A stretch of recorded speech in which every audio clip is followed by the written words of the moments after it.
ನನಿ ತನಿ ನನಿ ತಂದಾನೇ ನನಿ ತಾನ.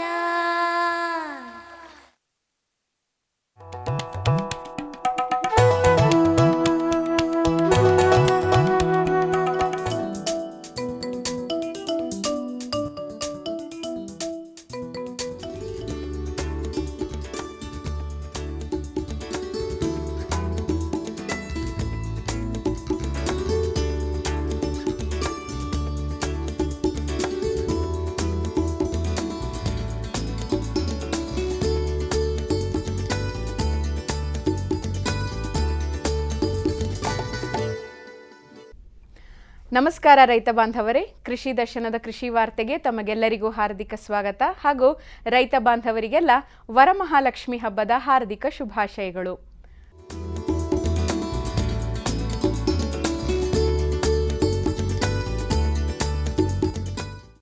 ಪರಂಪರಾಗತ ಕೃಷಿ ವಿಕಾಸ ಯೋಜನೆಯಡಿಯಲ್ಲಿ ಕೃಷಿ ಇಲಾಖೆ ಮೈಸೂರು ತಾಲೂಕು ದೇವಗಳ್ಳಿ ಗ್ರಾಮದ ಪ್ರಗತಿಪರ ಕೃಷಿಕರಾದ ಶಂಕರಗೌಡ ಅವರ ತೋಟದಲ್ಲಿ ಇತ್ತೀಚೆಗೆ ಸಾವಯವ ಕೃಷಿಯಲ್ಲಿ ಉತ್ಪಾದನೆ ಆಧಾರಿತ ತರಬೇತಿ ಕಾರ್ಯಕ್ರಮವನ್ನು ಆಯೋಜಿಸಿತ್ತು. ಪರಂಪರಾಗತ ಕೃಷಿ ವಿಕಾಸ ಯೋಜನೆಯಡಿ ನಮ್ಮ ರೈತಗಳನ್ನ ಗುಂಪು ರಚನೆ ಮಾಡಿ ಅವರಿಗೆ ಸಾವಯವ ಕೃಷಿ ಬಗ್ಗೆ ಕೃಷಿ ಅಧ್ಯಯನ ಪ್ರವಾಸವನ್ನು ಕೈಗೊಳ್ಳುವುದರಿಂದ 50 ಜನ ರೈತರನ್ನ 50 ಹೆಕ್ಟರ್ ಪ್ರದೇಶದಲ್ಲಿರ್ತಕ್ಕಂಥ ರೈತರನ್ನ ಕರೆದುಕೊಂಡು ಬಂದು ಮೈಸೂರು ತಾಲೂಕು ದೇವಗಳ್ಳಿ ಗ್ರಾಮದ ಶ್ರೀ ಶಂಕರೇಗೌಡರವರ ಜಮೀನಿನಲ್ಲಿ ಸುಸ್ಥಿರವಾದ ಸಾವಯವ ಕೃಷಿಯನ್ನು ಅವರು ಅಳವಡಿಸಿಕೊಂಡು ಒಳ್ಳೆಯ ಪ್ರಗತಿಪರ ರೈತ ಎನಿಸ್ಕೊಂಡಿದ್ದಾರೆ. ಅವರು ನಮ್ಮ ಇಲಾಖೆಯಲ್ಲಿ ದೊರೆಯತಕ್ಕಂಥ ಸವಲತ್ತನ್ನು ಬಳಸ್ಕೊಂಡಿದ್ದಾರೆ. ಆ ಸವಲತ್ತು ಯಾವುದು ಅಂತಂದರೆ ಟ್ರೆಂಚ್ ಕಮ್ ಬಂಡ್ ಮತ್ತು ಕೃಷಿ ಹೊಂಡ. ಈ ಟ್ರೆಂಚ್ ಕಮ್ ಬಂಡನ್ನು ಇಳಿಜಾರಿಗೆ ಅಡ್ಡಲಾಗಿ ಎಲ್ ಮಾದರಿ ಶೇಪ್ನಲ್ಲಿ ರಚನೆ ಮಾಡಿದ್ದಾರೆ. ಅಲ್ಲಿ ಪಿಟ್ಗುಂಡಿನ ತೆಗೆದಿದ್ದಾರೆ. ಆ ಪಿಟ್ಗುಂಡಿಗೆ ಅವರು ಬಾಳೆ ಗಿಡ ನೆಟ್ಟಿ ಉತ್ತಮವಾದ ಬೆಳೆಯನ್ನು ಬೆಳೆದಿದ್ದಾರೆ. ಹಾಗೂ ಈ ಬಂಡು ಒಡೆಯಬಾರದ ರೀತಿಯಲ್ಲಿ ಆ ಕಡೆ ಈ ಕಡೆ ಅಪ್ಸ್ಟೇರು ಮತ್ತು ಡೌನ್ ಸ್ಟೀಮ್ನಲ್ಲಿ ಗಿಡಗಳನ್ನ ನೆಟ್ಟಿದ್ದಾರೆ. ಅದರ ಮೇಲೆ ಪರಂಗಿ ಗಿಡಗಳನ್ನ ನೆಟ್ಟಿದ್ದಾರೆ ಮತ್ತು ಇದು ಅರಳು ಗಿಡಗಳನ್ನ ನೆಟ್ಟಿದ್ದಾರೆ. ಇವೆಲ್ಲ ನೋಡ್ತಾ ಇದ್ದರೆ ನಮ್ಮ ರೈತರು ಭಾಳ ಖುಷಿಪಟ್ಟಿದ್ದಾರೆ. ಫಸ್ಟ್ ನಾನು ಸಮಗ್ರ ಕೃಷಿನ ಅಳವಡಿಸ್ಕೊಳ್ಳೋಕ್ಕೆ ಪ್ರಯತ್ನ ಪಟ್ಟೆ. ಅದ್ರ ಜೊತೆಗೆ ಹಾಗೇ ಸಾವಯವ ಕೃಷಿನೂ ಮಾಡಬೇಕು ಅನ್ನೋ ಒಂದು ಇದು ಬಂತು ನನಗೆ. ಮೊದಲು ರಾಸಾಯನಿಕ ಗೊಬ್ಬರ ಬೆಳೀತಿದ್ದಾಗ ತುಂಬಾ ಕಷ್ಟಗಳು ಬರ್ತಾಯಿತ್ತು. ನಾವು ಮಾಡಿದಂಥ ಖರ್ಚೆಲ್ಲ ರಸಗೊಬ್ಬರ ತರೋಕ್ಕೆ ಮತ್ತು ಕೀಟನಾಶಕ ತರೋಕ್ಕೆ ಇದಕ್ಕೇ ಒಂದು ಹಾಕ್ಬಿಡ್ತಾಯಿತ್ತು. ಮೊದಲಿಗೆ ಎರೆಗೊಬ್ಬರ ಮಾಡೋದನ್ನ ಶುರು ಮಾಡಿದೆ. ಅದಾದ ನಂತರ ಹಾಗೇ ಜೀವಾಮೃತ, ಪಂಚಗವ್ಯ ಈ ಥರ ಒಂದು ಇದನ್ನು ಅಳವಡಿಸ್ಕೊಂಡು ನಮ್ಮ ಜಮೀನಲ್ಲಿ ಈಗ ಹೆಚ್ಚು ಕಮ್ಮಿ 100ಕ್ಕಿಂತ ಒಂದು ಹೆಚ್ಚಿನ ಒಂದು ಬೆಳೆ, ಒಂದು ಹಣ್ಣಿನ ಗಿಡಗಳು, ತರಕಾರಿ, ಸೊಪ್ಪು, ಈ ಥರ ಒಂದು ಜೇನು ಕೃಷಿ ಮತ್ತು ಕುರಿ ಸಾಕಾಣಿಕೆ ಮತ್ತು ಹಾಗೆಯೇ ಒಂದು ಪಶುಸಂಗೋಪನಾ ಮತ್ತು ಹಾಗೆಯೇ ಒಂದು ನಮ್ಮ ಒಂದು ಸಣ್ಣ ಮಾರುಕಟ್ಟೆಯನ್ನು ಸಹ ನಾನೇ ಒಂದು ಅಳವಡಿಸ್ಕೊಂಡಿದ್ದೀನಿ. ಇವಾಗ ಈ ರೀತಿ ಹಲವಾರು ಒಂದು ಯಾವುದೇ ಒಂದು ಕಾಲದಲ್ಲಿ ಬಂದರೂ ರೈತರು ನಮ್ಮ ತೋಟಕ್ಕೆ ಒಂದು ಟ್ರೈನಿಂಗನ್ನು ಸಹ ಕೊಡ್ತಾಯಿದ್ದೀವಿ.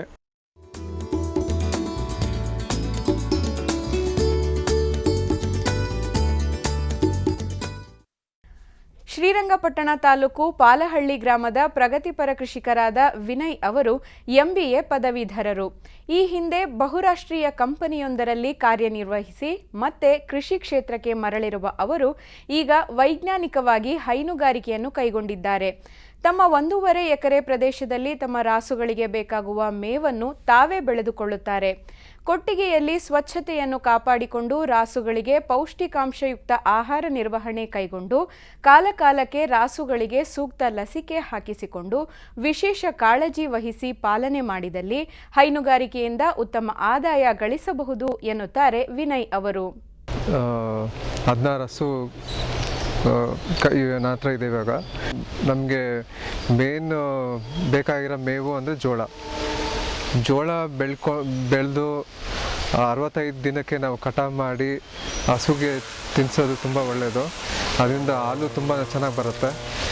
ಅದು ತುಂಬ ಖರ್ಚಾಗುತ್ತೆ ಅಂತ ಅಂದರೆ ನಿಮಗೆ ಈ ತೊಟ್ಟಿ ಮಾಡಿಕೊಂಡು ರಸಮೇವು ಮಾಡಿಕೊಂಡು 45 ದಿನದಿಂದ 50 ದಿನ ಆದಮೇಲೆ ನೀವು ಹಸುಗಳು ತಿನ್ನಿಸ್ರೆ ಇನ್ನೂ ಒಳ್ಳೆಯದೇ.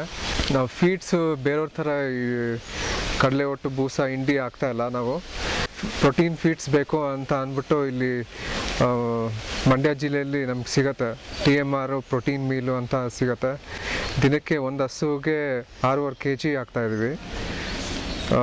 ಹಾಲು ಕಡಿಮೆ ಆಗ್ತಾ ಇದ್ದಂಗೆ ಮೇವು ಫೀಡ್ಸ್ ಕಡಿಮೆ ಮಾಡ್ತೀವಿ. ಬಟ್ ನಾವು ದಿನಕ್ಕೆ ಜೋಳ ಅಂತಂದರೆ ಒಂದು ಹಸುಗೆ 30 kg 40 kg ಹಾಕ್ತಾಯಿದ್ದೀವಿ. ದಿನಕ್ಕೆ ಈಗ ಸದ್ಯಕ್ಕೆ 130 140 ಲೀಟ್ರು ಹಾಲು ಬೆಳಿಗ್ಗೆ ಸಾಯಂಕಾಲದಿಂದ ಕರಿತಾ ಇದ್ದೀವಿ. ಪೂರ್ತಿ KMF ಡೈರಿಗೆ ಹಾಕ್ತಾಯಿದ್ದೀವಿ. ಕರೆಕ್ಟಾಗಿ ಮಾಡ್ಕೊಂಡು ಹೋದರೆ ನಿಮಗೆ ತಿಂಗಳಿಗೆ 30-40% ಉಳಿಸ್ಬೋದು ಇದರಿಂದ.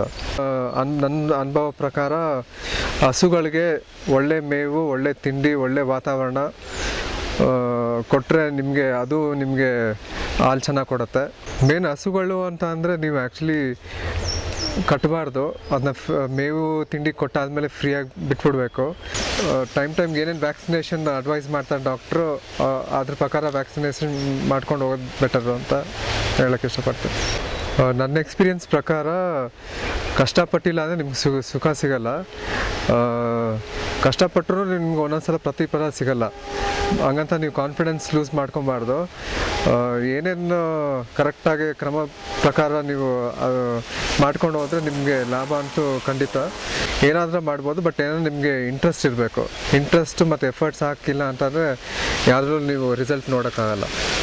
ರೈತ ಬಾಂಧವರೇ, ಪ್ರತಿದಿನ ಸೋಮವಾರದಿಂದ ಶುಕ್ರವಾರದವರೆಗೆ ಸಂಜೆ 5:30 ಕೃಷಿ ವಾರ್ತೆ. ಇನ್ನು ಮುಂದೆ ಕೃಷಿ ದರ್ಶನ ಮುಂದುವರಿಯುವುದು.